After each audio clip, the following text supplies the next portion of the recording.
Welcome to our next session.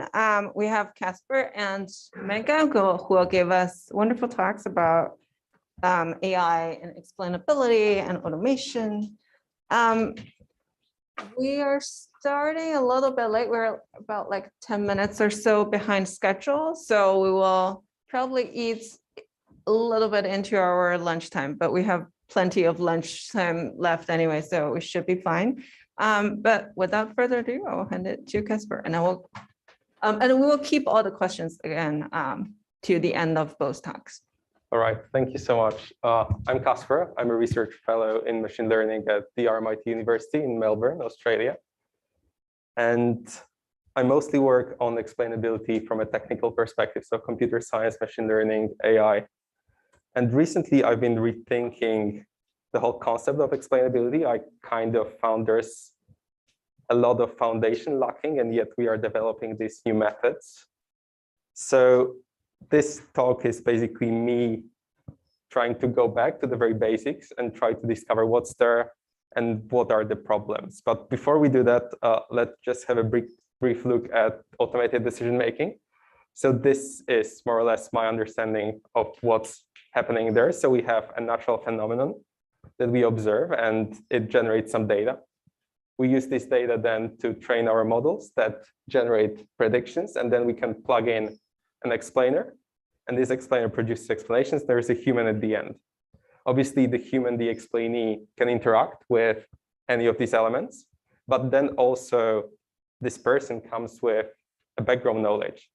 So the observations of the world or whatever. And this basically comprises of a technical aspect of this system, which are the red blocks more or less, and then the natural aspect, which are the blue boxes. And what I'm interested in is how it all interacts and how can we make it more appealing and, let's say, more reasonable. So at the very beginning of explainability, let's call it the beginning, it was mostly a technical field. We're generating these insights and we're happy about it. It was mostly computer scientists playing around. But then Tim came along and he said, look, you're missing something. There is this human who should receive these explanations, and you're basically generating it for the human and not just in a vacuum. And then the field kind of shifted completely more towards humans. So how do humans perceive explanations? What sort of explanations humans like?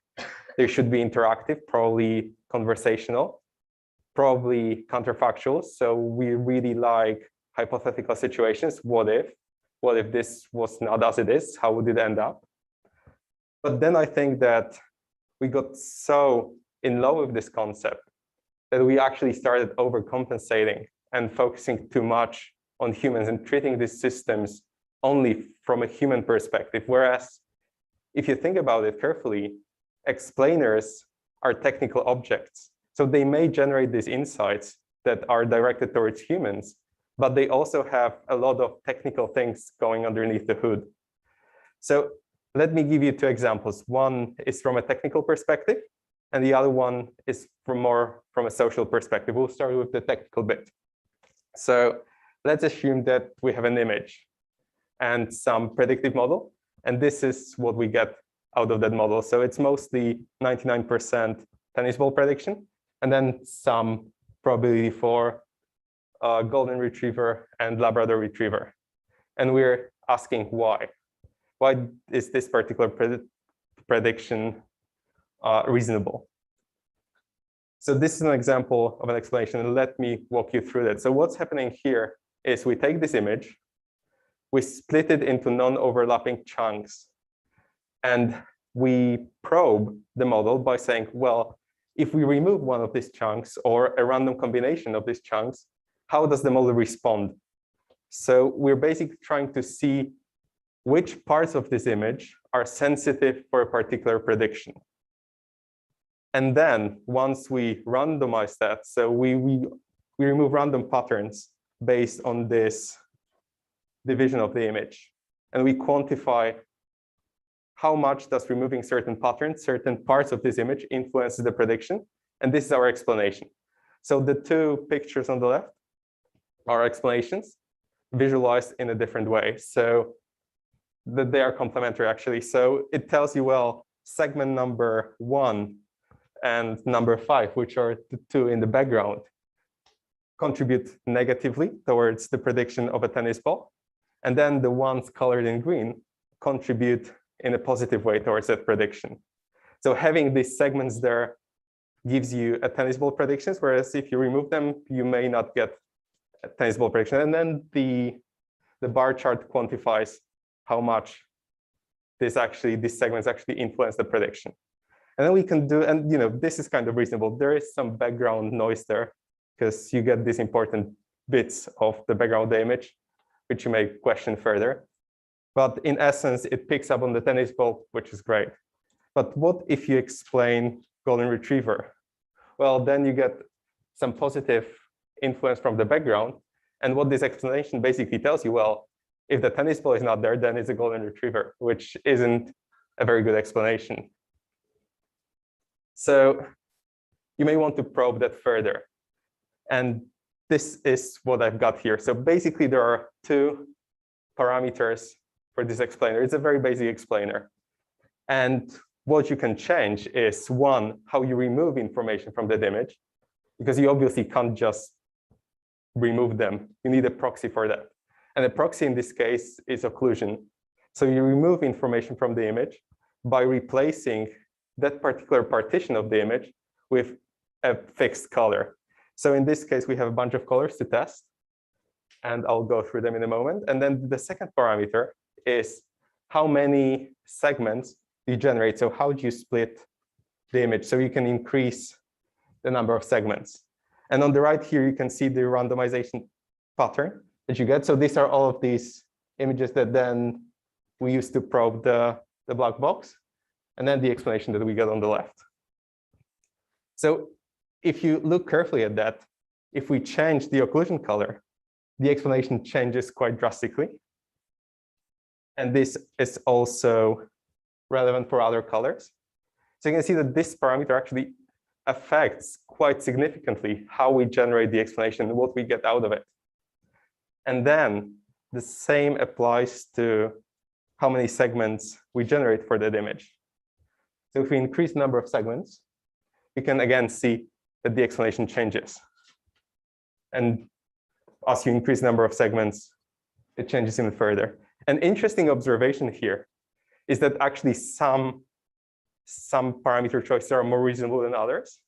And if we look at this occlusion, which basically replaces each part of the image with the average color in that segment, as we increase the number of segments, you can see that the removal strategy isn't quite that effective. What we're basically doing, we're blurring the image, we're decreasing its quality, but we're not really hiding the information.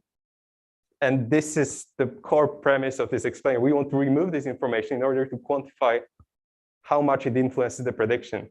So if we go ahead with this method and we use the average occlusion and then split the image into multiple segments, we're basically not doing anything. We're just, so then the explanation won't be meaningful possibly. So that's one aspect of explainability, the technical aspect. And then there's the other one, which is how do you present this information? So you've seen with the previous one, there were two complementary figures. One was the importance overlaid on top of the image. And the other one was a bar plot that showed the magnitude of these importance factors. But there are multiple ways. So let's say that we have distilled our explanation into this linear equation. And this may not be very informative for you, and you may just doze off now saying, okay, I don't want to have to deal with that. But it actually, there are a few ways in which you can interpret this. So one is you forget about your data point. So this is your data point. This is the explanation, the model that is reasonably simple. So you may just focus on the top part and then say, okay, the feature number 1 is important 0.25. This is the importance. Then feature number 4 is 0.7. But then if you want to apply it to a specific instance, specific data point, you actually need to do some math.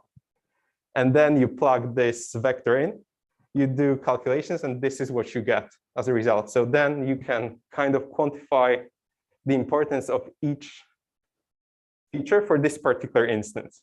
But that again requires quite a lot of reasoning, and you need to know what you're doing. So we probably can simplify that. And that's basically more or less the same information. We lose quite a lot because we don't get the equation. We can't experiment with it anymore.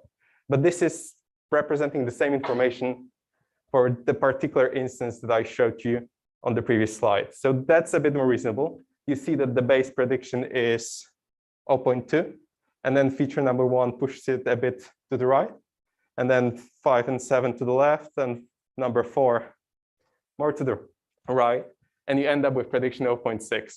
So more or less, it captures the same information, and probably that's more accessible. But we can go in further. So here, again, we required some reasoning. And that's, again, the same information shown in a completely different way.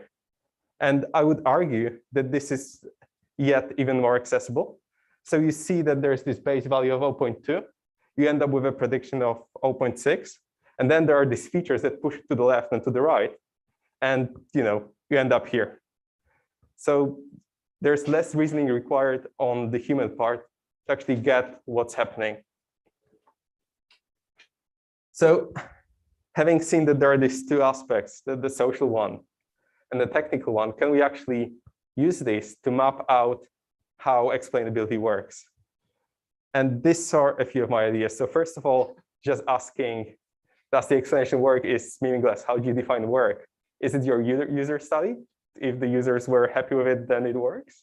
But there is so much context that you can't capture that I think it's meaningless to ask this sort of question. So can we zoom in? And I think that by distinguishing between the technical aspects and the presentation aspects, the social aspect, we can actually do a bit better. So then we have two ideas to navigate. One, is the explanatory insight correct? And by explanatory insight, I mean the numerical representation that you extract as your explanation. Is it correct or is it not? And then the other aspect is how do you present that? Is it convincing? Is it accessible or not? And then you may end up with all sorts of different troubles. So for example, if your insight is correct, but the presentation medium isn't very good, you're not really explaining because you won't communicate effectively. If you are presenting it in a convincing and effective way, and it is correct, then great, that's basically explainability. But then you can go all the way to the left side. So if it's incorrect but convincing, then you're basically persuading people. You're saying, look, this is what it is, and it's potentially harmful. If people believe in that, then, well, if you want to manipulate people, that's great. But if you want to explain, that's not so good. And then if it's incorrect and ineffective, well, you're not doing much. But that's just capturing one aspect of it. So here, we're dealing with the model and with the insight. But if we go back to the actual phenomenon that generates the data, then we are in a completely different, we're asking a completely different question, because now we're saying, well, if the model is correct with respect to the phenomenon, and we're generating some insights, these are explanations, because they correspond to how the world works. Whereas if the model is incorrect, if it predicts wrong, and you're generating some insights, then what you're doing is basically debugging the model. You're trying to figure out why the model gave you the wrong answer. So that's not so much explainability as debugging. So it would serve a different role, basically.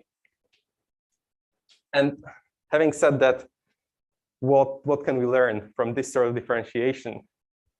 Well, first of all, you probably need more than one insight and possibly spanning more than one category of explanations. So you want to see many insights and then reason about them to build a coherent picture of what's happening inside your predictive model.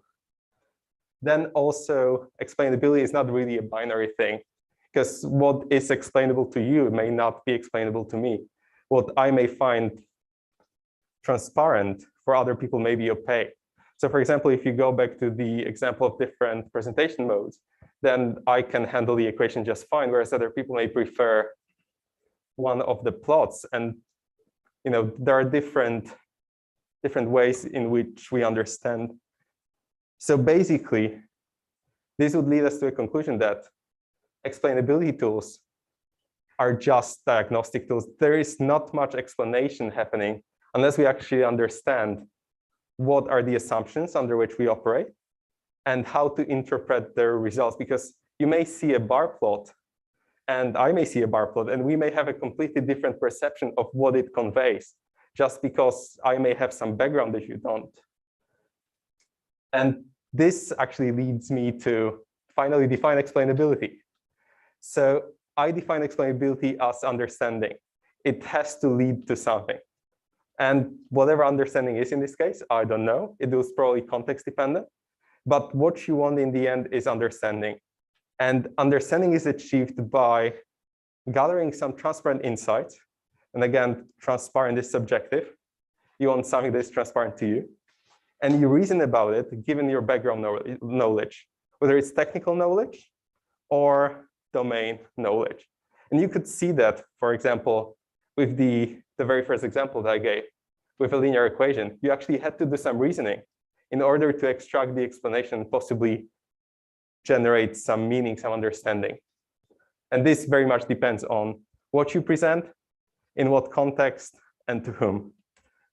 Thanks so much.